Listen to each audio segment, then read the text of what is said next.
জয় জয় দেবী চরাচর সারে কুচুচুকু শোভিত মুক্তা হারে বীণা রঞ্জিত পুস্তক হস্তে ভগবতী ভারতী দেবী নমস্তুতে। সরস্বতী পুজোর সঠিক নিয়ম জানা আছে কি? ব্রাহ্মণ ছাড়া কি এই দেবীর আরাধনা করা যায়? সরস্বতী বিদ্যার দেবী, সুরের দেবী।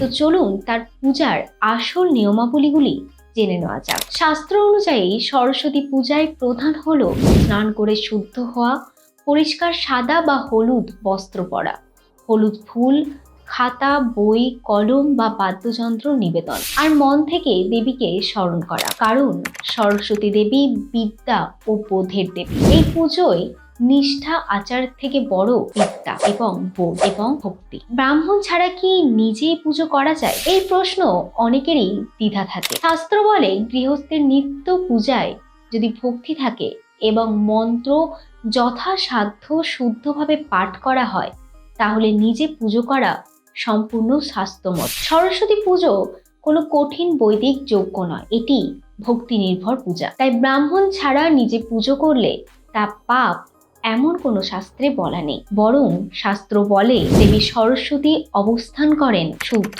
মনে, শুদ্ধ বাক্যে এবং তার বিদ্যার সাধনায়। মন্ত্র কম জানলেও চলবে, কিন্তু শ্রদ্ধা আর নিষ্ঠা সরস্বতী পুজোয় থাকতেই হবে। ধন্যবাদ।